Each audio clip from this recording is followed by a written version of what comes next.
other one, you bastard! Brought to you by Barweer, who provided me with this sponsored sample. With that said, all opinions contained within this review are my own and not influenced by external factors. You'll kinda be able to tell once this video gets going anyway, though.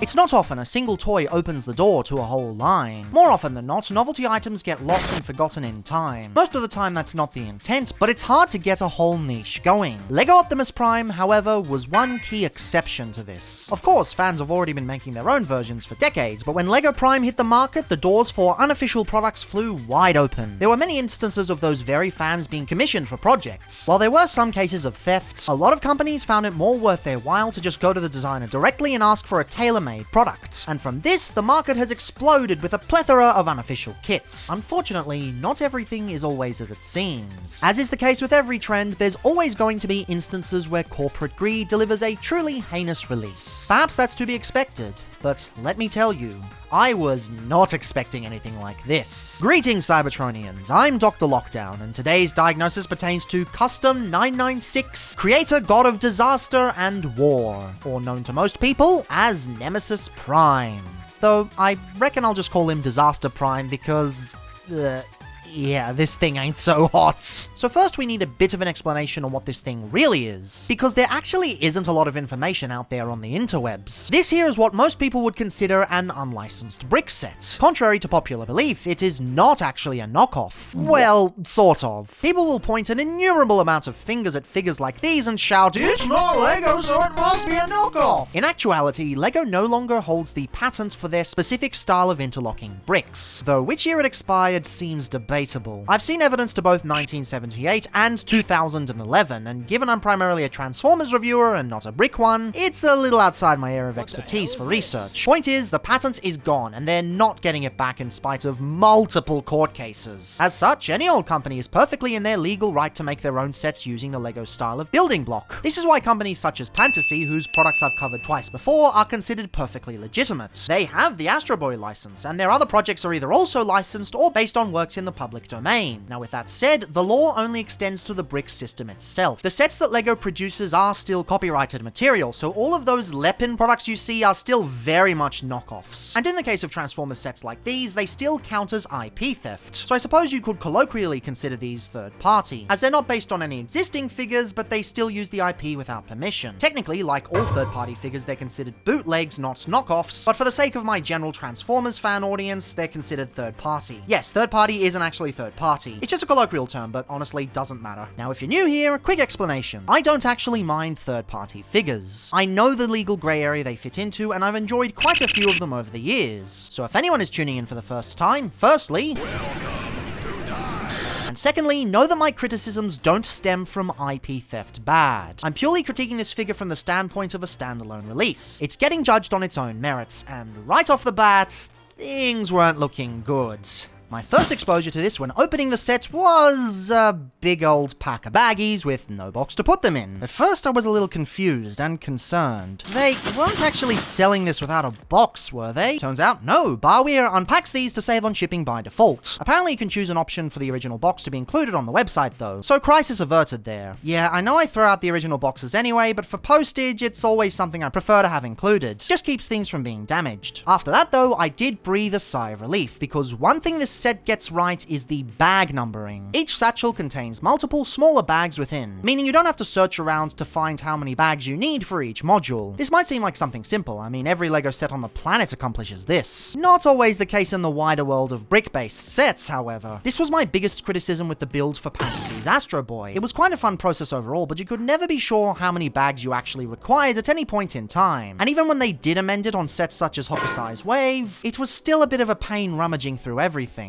Unfortunately, my praises for the build end there. With the past 3 LEGO adjacent videos I've done, I've offered a time lapse of my progress. That did not work this time. Day 1. I cracked everything open, eager to get started, only to realize something pretty concerning. You see, most brick-based sets have, say, 1 or 2 smaller bags within a larger one. This helps things from getting out of hand and confusing. Disaster Prime has 5 bags in each. This means every time you want to go for a piece, you have to go carefully looking through each pile to find it. And these aren't small piles either, they're all substantial as hell. Some of the modules in this build have piece counts equal to full-on sets. Already we're off to a bad start. But take a look at the official manual for LEGO Optimus Prime. Notice how each step is carefully laid out with only a few bricks per step, and only a certain amount per page. Notice how Disaster Prime doesn't do that? The vast majority of sets in this instruction manual use 5 or more pieces. Combined with the fact you have a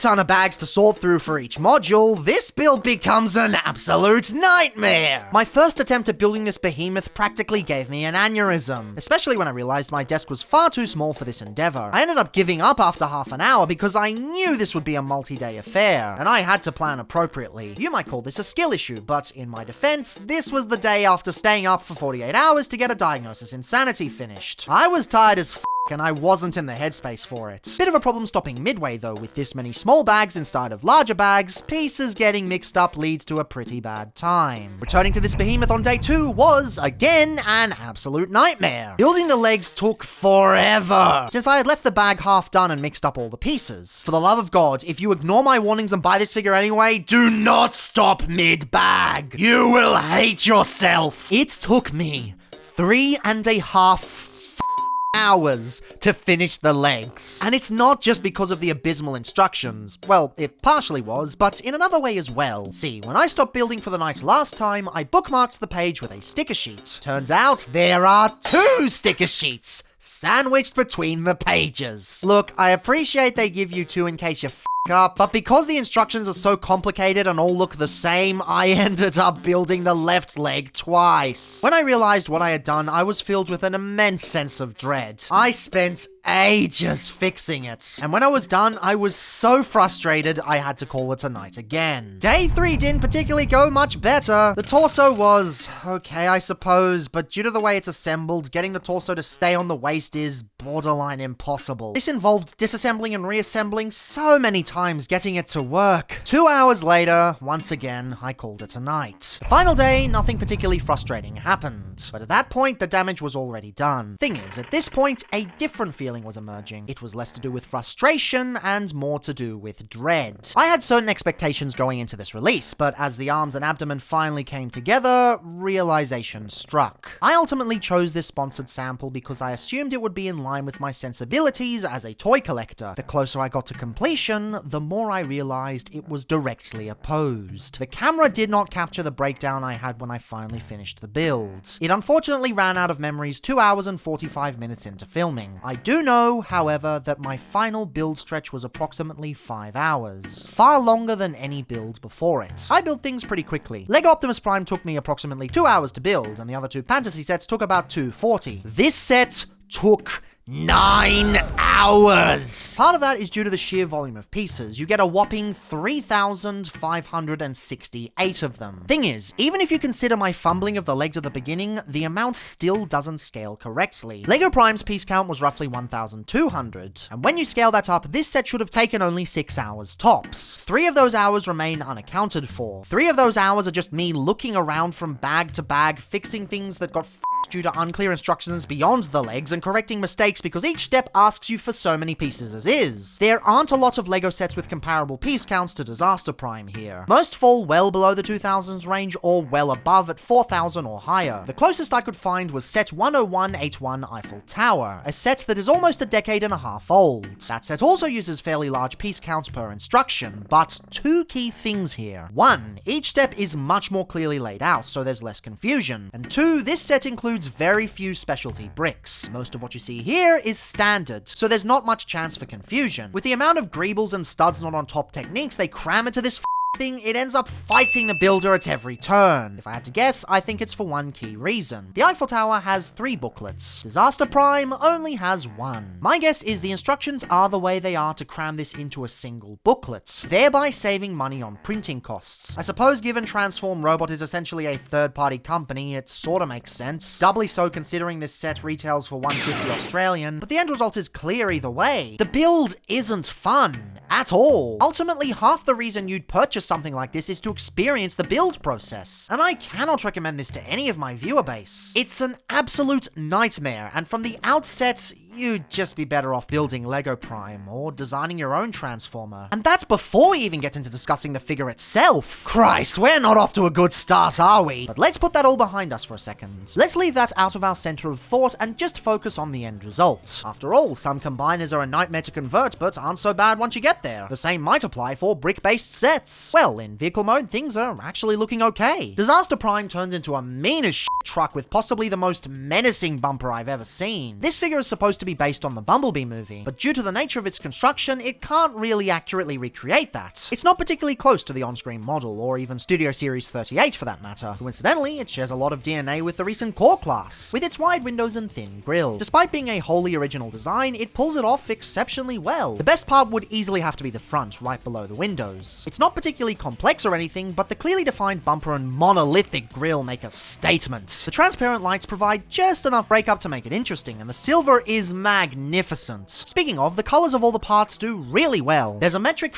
ton of silver in this set, and unlike the Lego version, all of it is drum lacquer. It's not as vibrant, but considering how much of it is included, I don't mind too much. One thing I'll also commend is the plastic quality. Previous brick sets I've covered have been a mixed bag. Some have been really good with their density, while others have felt a little bit brittle. None have been bad, but compared to Lego, yeah, it's not gonna be as sturdy. Disaster Prime? Nah mate, shit's almost indistinguishable. A few bits here and there are worse, such as the axles and pins, but every standard brick and tile, well, I sure as hell can't tell the difference. If you're okay mixing in bootlegs into your Lego pile for mocks, this is definitely good value for money. Back to the design itself, the titular truck tits pop immensely hard. Call me a tuner, but I always prefer my primes to have a lustrous colored finish on the windows. Love Lego Prime, but you have to admit, blue windows would have looked better. Of course, Nemesis Prime wouldn't look very good with realistic ones. So obviously Disaster Prime goes with the iconic within the fandom red ones. They pop very well without looking patchworky. And speaking of patchwork, the rest of the truck modes surprisingly ain't. Yeah, this all blends together remarkably well. Given the complexity of the Bumblebee design, combined with the fact this figure is brick-based, I was fully expecting the back to look messier than the engineering of a Zeta Toys product, but it genuinely doesn't. The arms blend in very well, the thighs look like truck kibble, the top just looks like a truck. Yes, it gets a bit messier towards the back where these are clearly robot legs, but given what this is, I think we can let it slide. Besides, the most recent Studio Series outing ain't much better. Oh, right, I can't show that right now. Hurry up, Hollywood, you're being idiots! Now, there are, of course, 2 factors that definitely help this thing look better than it normally would. The first I'll leave for a bit later because I want to remain positive for now. I'm positive. HIV positive. Well, this is a nice mess you've gotten me into.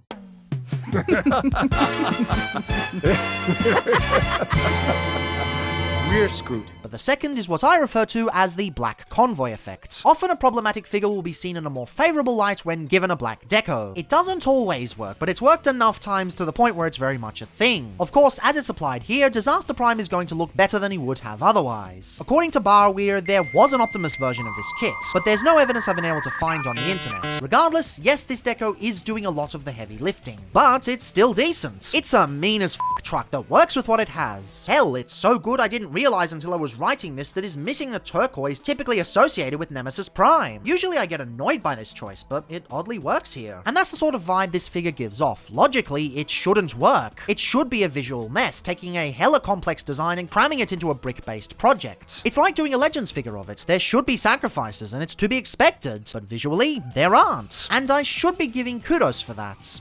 But, the reason it's like this is going to cause problems later. But for this particular mode, there's only a few complaints I have. Firstly, both of the smokestacks are oddly bent. They were like this in the box, and it's really frustrating. Secondly, the back parts really like to pop off. The connection isn't really sturdy enough, but as Sixo would say, more on that later. And finally, the front panels are also loose as hell. These things love to flop around. The rest of this thing is solid as f to pick up, but this here, nah, doesn't work. Again though, more on that later. And size-wise, Disaster Prime might just be the biggest Prime I've taken a look at on this channel. He's a beefy motherfucker, towering over even oversized bootlegs like MO1 Commander. You're definitely getting your money's worth here, but ultimately, is it worth it? Well, we'll see about that in the transformation. Normally I'd leave this section unscripted, but this time, yeah, I need to go in depth again. That's twice this year, and if you remember the last time, well, you can guess the type of conversion we're going to go through. Firstly, parts forming. Yes, it's time to engage in my least favorite pastime. Oh joy! So, we remove the gas canisters,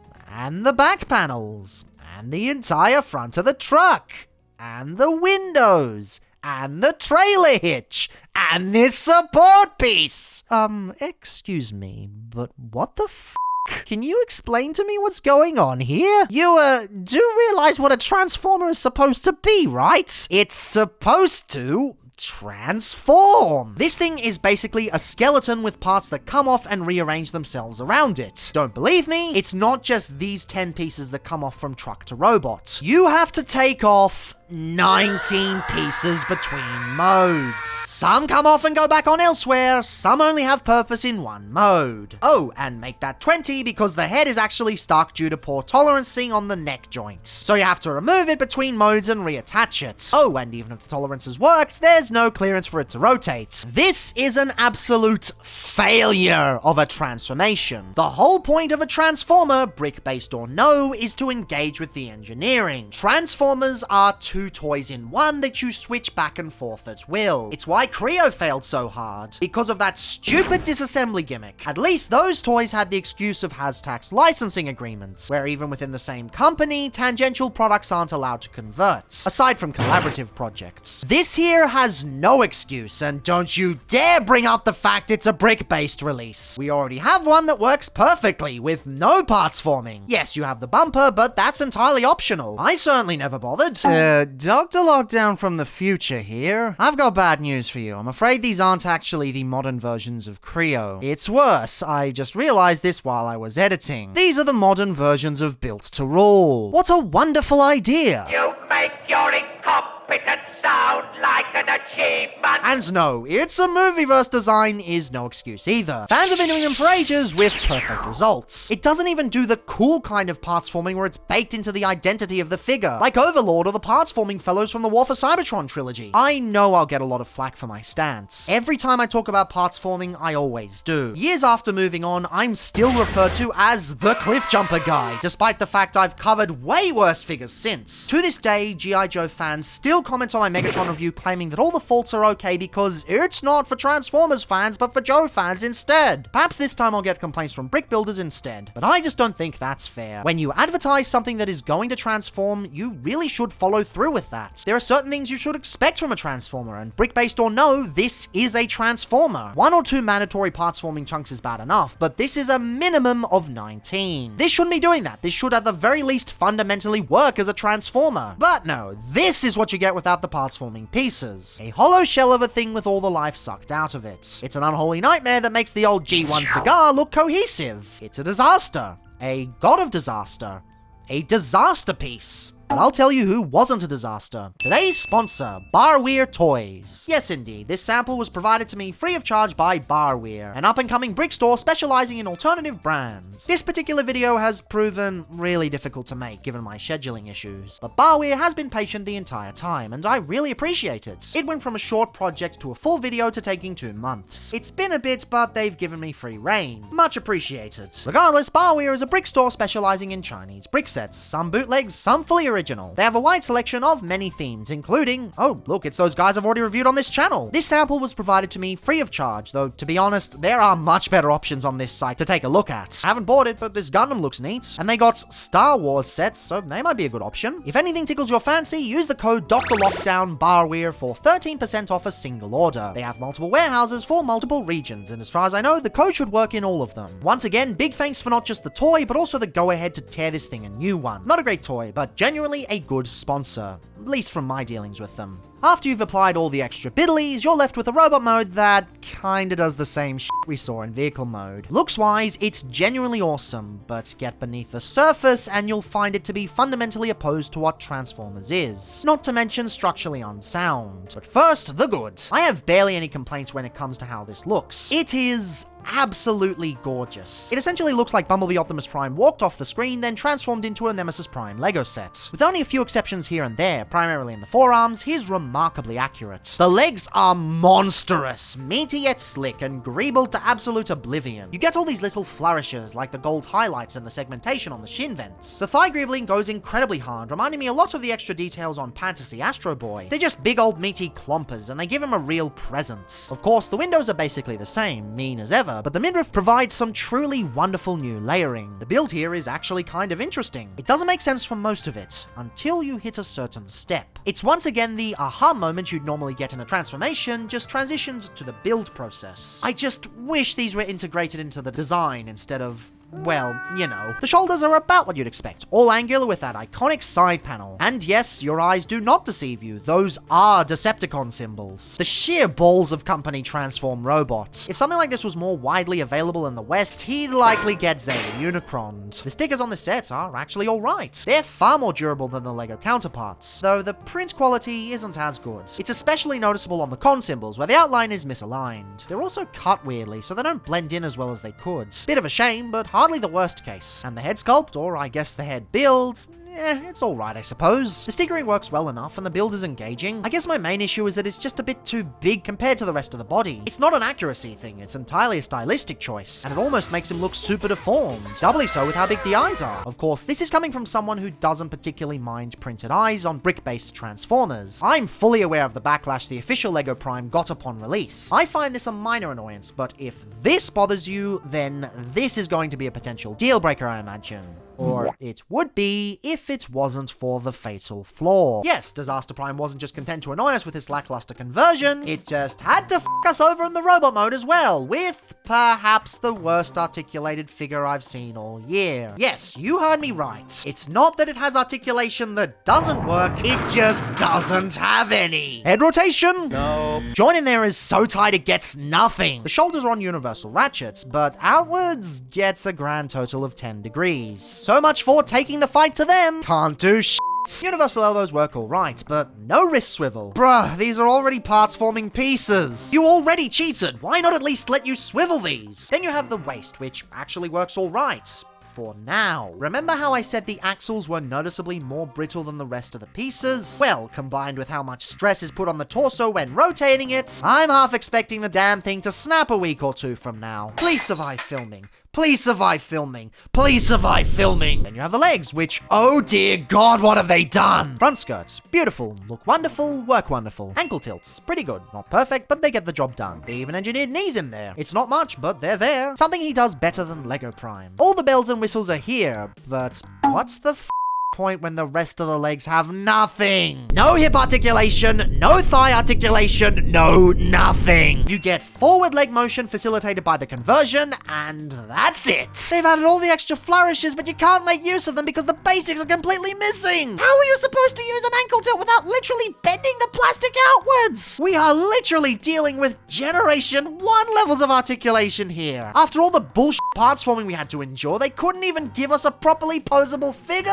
Really? I didn't pay for this and I still feel ripped off. Honestly, I can't even call this thing a brick because at least figures that are referred to as such colloquially are typically solid when it comes to play. Disaster Prime though? Well, the wheel arch kibble flops around like no tomorrow, the grill kibble can't get it up, the wheel rims don't go in properly due to improper molding and end up buckling weirdly around the wheels, the neck base wobbles around, not even the foot greebling stays in place. Seriously, the instructions claim there's these supportive pieces to keep everything together. Yeah, what mate? There's no such pieces in this set, thank you very much. I'm not even sure those pieces exist. He can't even use his accessories properly. He comes with an axe and a gun, much like his predecessor. Though unlike such, these things actually look awesome. The detail on these is absolutely insane with so many small flourishes and special techniques. The axe actually looks like an axe as opposed to whatever this was supposed to be. They put a shit ton of effort into these. Perhaps too much, because he can't hold them upright. Yep, too heavy. Sure, you can't get a good pose with these anyway without the necessary outward shoulder movement, but even if you could, the ratchets don't support it. Yeah, I'm starting to think building a brick former of this ridiculous size may have been a bad idea. There's probably a reason LEGO went for the size they did. To compensate for this blunder, Transform Robot has provided 4 support arms that jam between the elbows, adding another 4 parts-forming pieces. Oh joy. And yes, I literally mean arms. These are Exoforce arms. Unfortunately, I can't access this function, because one of the pieces came pre-snapped in the box. Glad it wasn't a structurally necessary one, but still, talk about an unacceptable level of jank.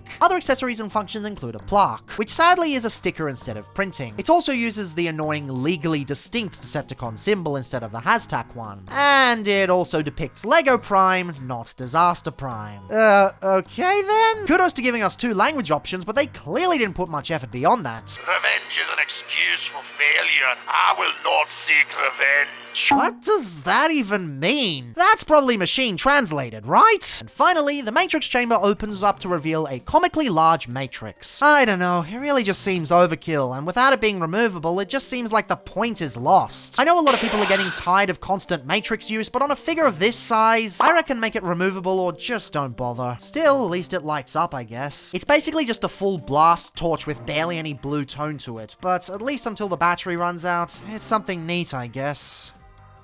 Full disclosure, I was not coerced in turning what would have been a sponsored sample into a full video. Sure, I was given this product for free, and I did agree to promote the store that provided it, but I could have sent it back and forgotten the whole thing. But no, in all honesty, this figure is bad in a very interesting way. It's bad in the same way many amateurish third-party products are, because, essentially, that's what he is. It's an undercooked design that misunderstands the base-level enjoyments of transforming robots, ironic given the name of the company, pumped out with little to no research and development because of a lack of oversight, with a farcical conversion and an intrusive level of accuracy that just wasn't necessary. It's not some half-assed bootleg brick set shipped out in an afternoon for a quick buck. You can see the effort put in here. It's just that effort wasn't backed up by skill, and where the skill was applied, it was misplaced. There are things to like about this, mostly in the visual department. If you want this to stay in robot mode and do nothing else, it'll be a passable display piece. But if you want something genuinely good, just get LEGO Prime. Or anything else on barweer's website for that matter. Honestly, this thing should have just been a statue. Had that been the case, it could have focused better on the articulation and stability. Had the design been upfront and focused on what it wanted to do, I wouldn't have bought it and complained about the things it tried and failed with. Just like G.I. Joe Megatron. They should have made a reissue his tank. They should have redone O-Ring Baroness. They just shouldn't have dragged Transformers fans into the mix and been surprised when everyone called it out and called it shit.